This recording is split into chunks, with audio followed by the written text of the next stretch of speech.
The Woman and the Lion by Cupideros, December 29th, 2017, 3:36 a.m. Chapter 1.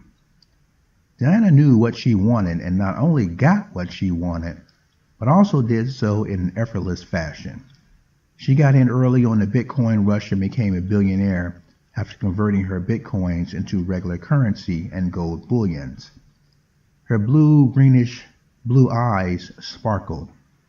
Her flaxen blonde big hair fell around her oval head after she rolled out of bed in the morning as if she finger-combed it after washing and blow-drying her loose beach curls.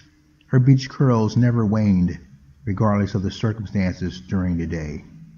Diana was every man's wet dream, every woman's secret rival. These women thought of Diana as the cheating ex-wife of some poor beta or alpha man, unable to control her seductive charms. Every little girl less than 18 admired Diana as the seductive, silvery-tongued, gorgeous mom who demonstrated how to beat the mean girls on the school playground. Cheating ex-wife was not the moniker Diana took for herself. She called herself a trainer, and indeed she worked as a corporate fitness trainer before her Bitcoin gold ship sailed into her harbor. I need to hurry before I am late, Diana motivated herself. Today I purchased a full-grown circus lion. Smoothing her tight red sheath dress with her slender wedding photo model hands, no ring on her important finger, she opened the door to her suburban house and headed out the door. Chapter 2. Diana ignored the hunk's catcalls, winks as she drove her pink Corvette to the circus grounds just outside of Seattle, Oregon. She was a responsible, sexy girl, unlike the hyper-triggered, hyper-snowflakes female college graduates of the 90s decade. No, Diana was strong. Responsibility made her stand and sit up straight. Her modest melon breasts poked out, and she dared anyone to make her ashamed of them.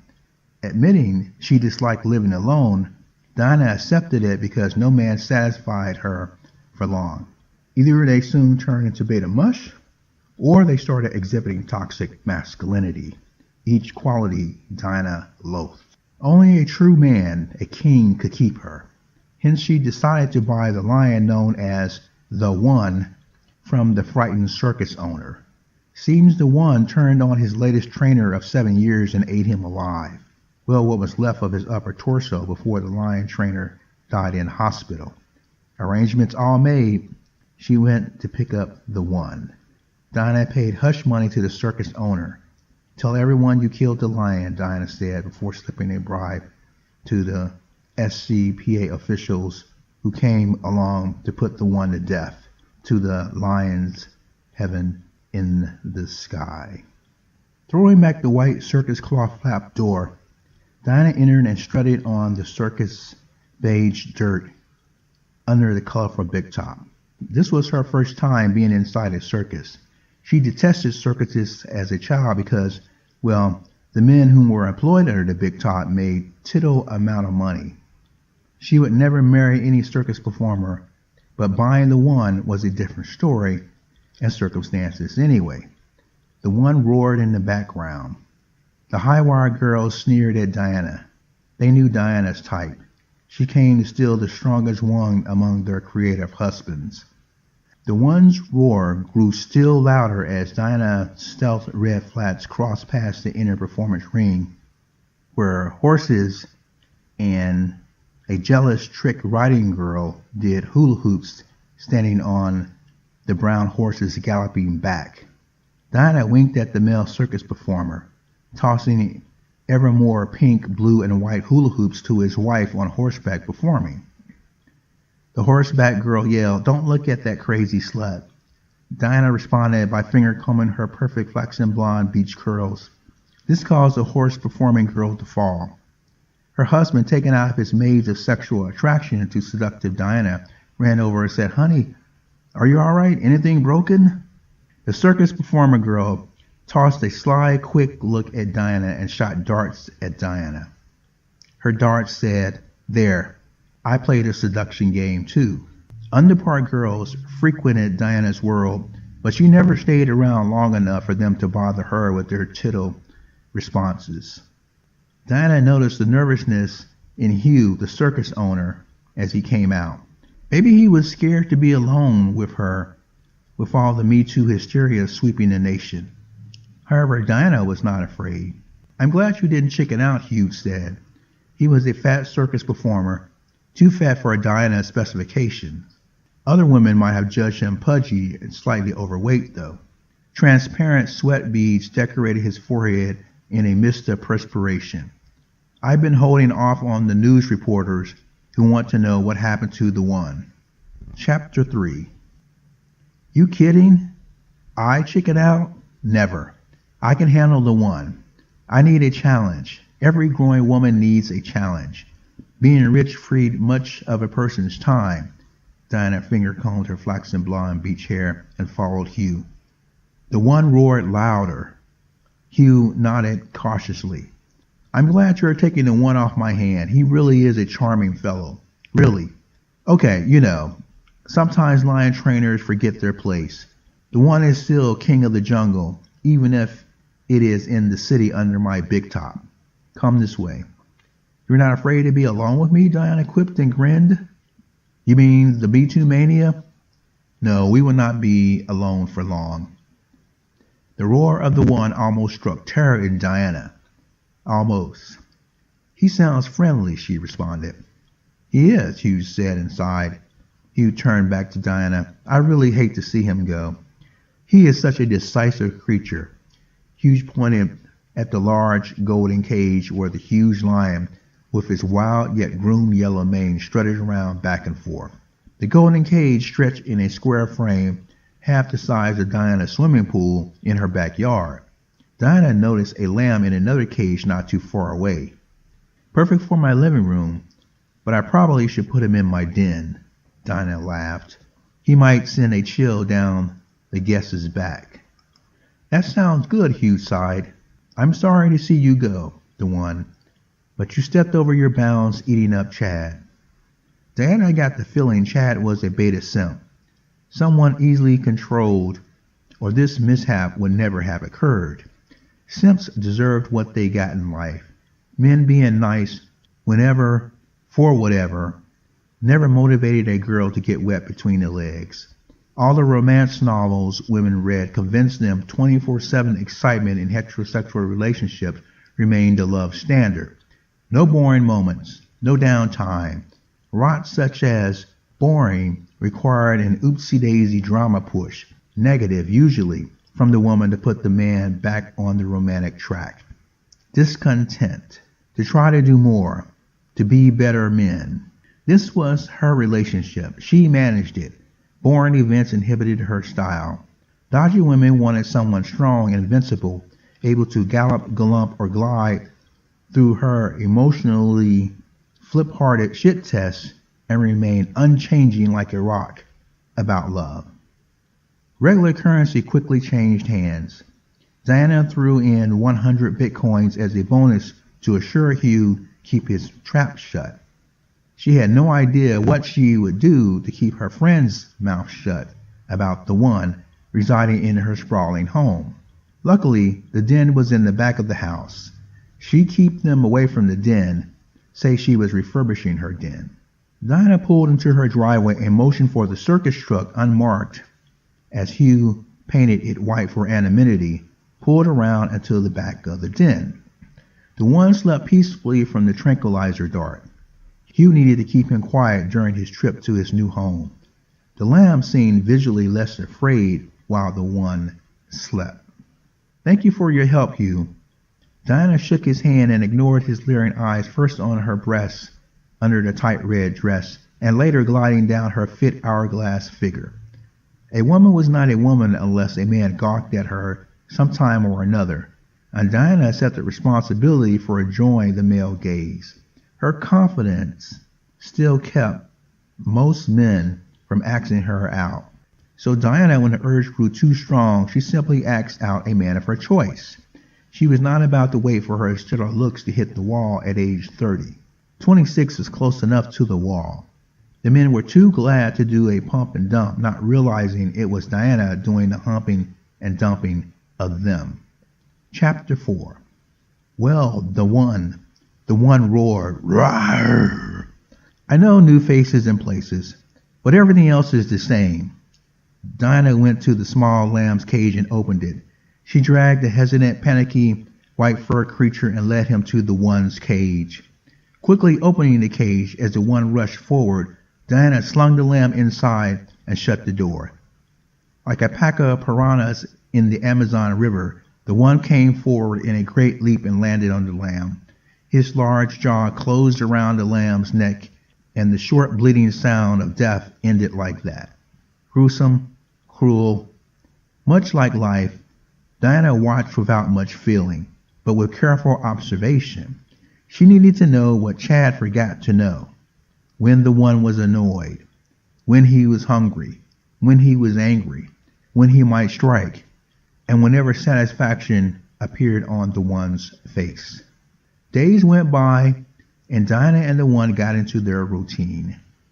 Diana rolled from her bed with her flaxen, perfect blonde hair, strolled into the kitchen and fixed herself breakfast.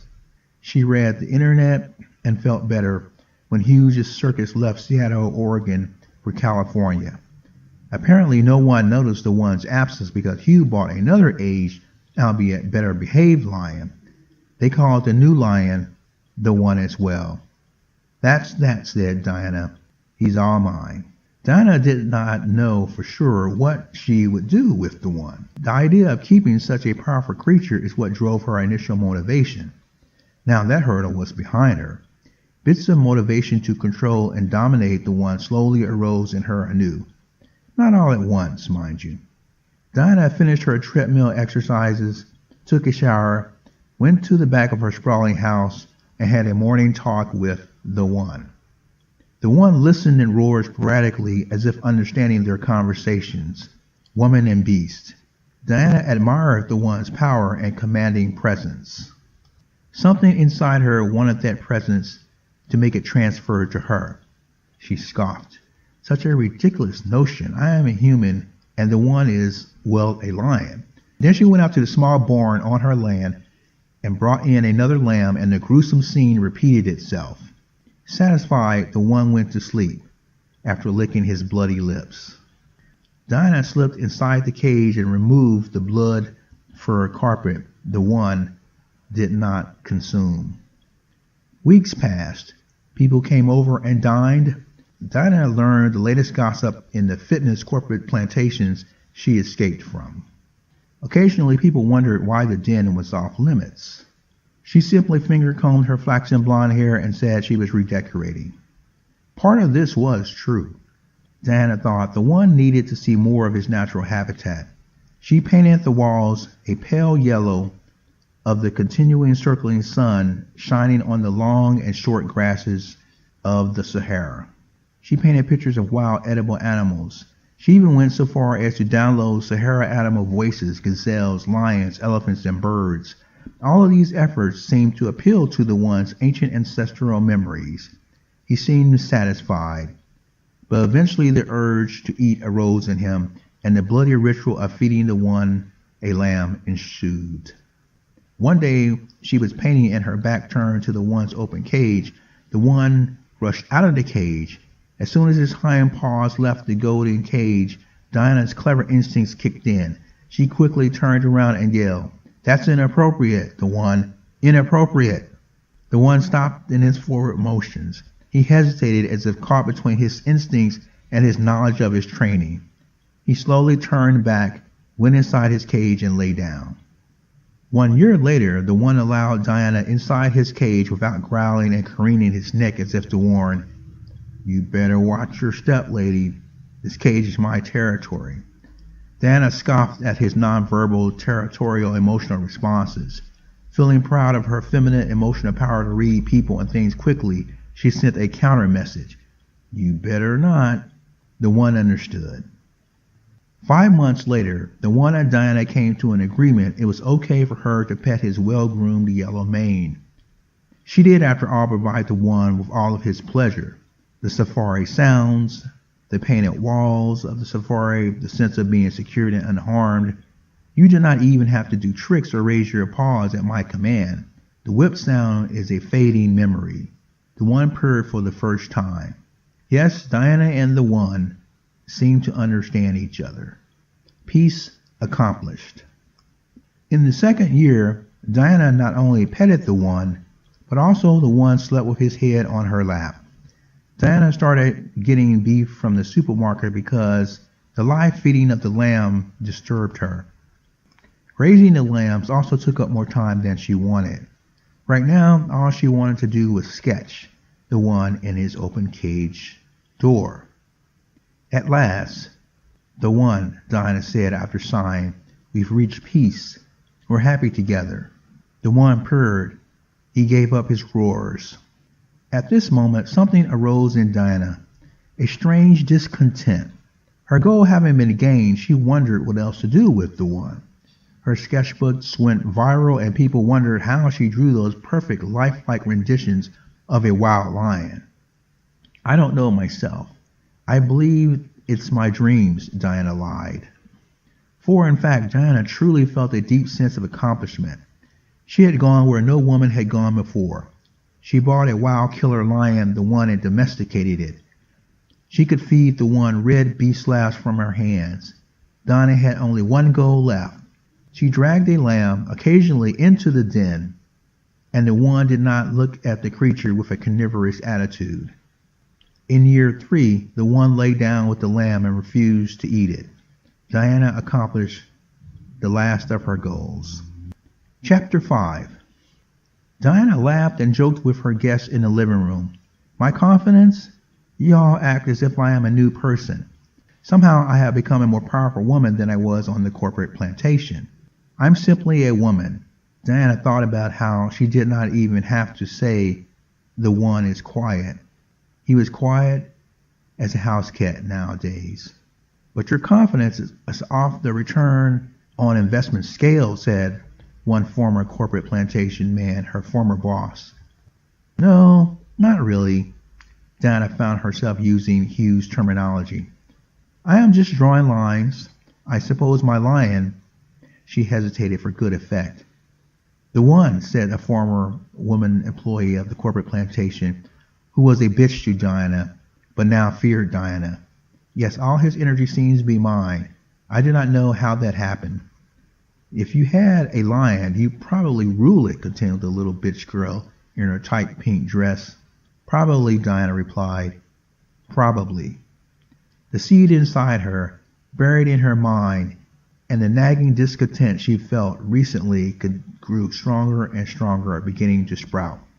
The next day, she went to the den and sneered at the one. She scoffed.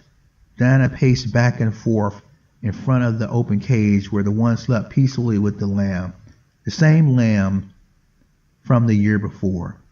You're one lazy piece of shit, she yelled. You lost everything. You're no fun anymore. You do not make me afraid. You do not test my boundaries. You do everything I want you to do, you simp. The one's glossy, dull brown eyes startled. He blinked. Then he relaxed. Diana stormed out of the den. Diana looked in the phone book for animal farms or someplace to give the one away. He had outlived his purpose. She wanted him while he was strong, but now her heart flipped and she did not like the one while he was weak. Dissident feelings battled back and forth and demanded her conscious attention. She created this new obedient the one. She did it, and now she was dissatisfied with him. He bore the responsibility. The fault remained his for letting Diana's feminine side demand he accept her rules and commands. He is a simp. He's a beta lion. Diana went for a swim in her swimming pool, fretting what to do. She could not live with such a simp anymore. Diana stopped at the far side of the pool with her back to the patio door. If this continues this way, I'm going to be miserable. She lowered her chin to her clasped wet white hands on the cement pool deck. Each day continued like this, Diana growing more discontent, more dissatisfied, and disturbed, actually about having such a weak creature in her midst. Even the romance novels she read did not squash the spark of adventure of a man to control until he succumbed to marriage within the 400 pages of the pulp rag. She had the simp within her midst. She stormed into the den where the one licked the lamb's cute face and the white lamb licked the one's yellow mane, both exchanging mutual friendship affections. Her gorgeous flaxen blonde hair quivered as she screamed, "Sickening simp! You make me sick, the one. Some protection you would provide." The one slowly pulled himself to his feet on all fours. He stared from the open golden cage door at his mistress, Diana.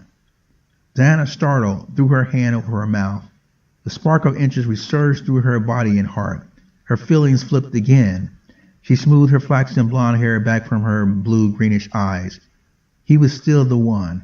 He could have rushed out of that cage and ate her alive, but he did not. He was powerful, but she still had control over him. Diana walked away satisfied. The one was a good guard dog, she concluded. She went and grabbed some beef, warmed it on the frying pan, and fed it to the one, who had settled back down, his brown eyes sharp and alert. But a month later, the satisfaction feelings returned when Diana came back from shopping, only to find the lamb and the one playing what could only be tag. Playing tag, Diana thought in her mind. Diana shouted to the one, "You good-for-nothing simp. I did not know why I brought you into my home. You are a drain on my finances. You don't provide me with anything anymore, not even the entertainment of possibly eating me alive." The one stopped playing tag in the den, and in a rush so fast, so furious, so instinctual, beyond the reaction of Diana's badassery self, he leaped on top of her shoulders and dragged her down as Diana screamed, "Stop! Stop!" The one, "I control you." The one snapped her neck in one blow as her golden safari grass blade earrings swung back and forth. Her flaxen blonde hair fell unruffled in perfect beach curls around her pretty face. The lamb ran away, escaping to the pool area. The one munched, chomped, gorged, tore, and ripped the meat from under the swimsuit. He gobbled and pulled nerve from muscles, leaving human white bone, as he would any other wild animal white bones on the safari plains, until Diana was all consumed. The one roared loud, louder, and loud as he regained his former inner self. He was the king. He was the one. And there was no one to contradict that fact anymore. Then. So that is The Woman and the Lion. It's a new piece of fiction I wrote, short story. And so if you want to see more of my work, support me on my Patreon, strategy and tactics for stopping gang stalking, or donate to my PayPal.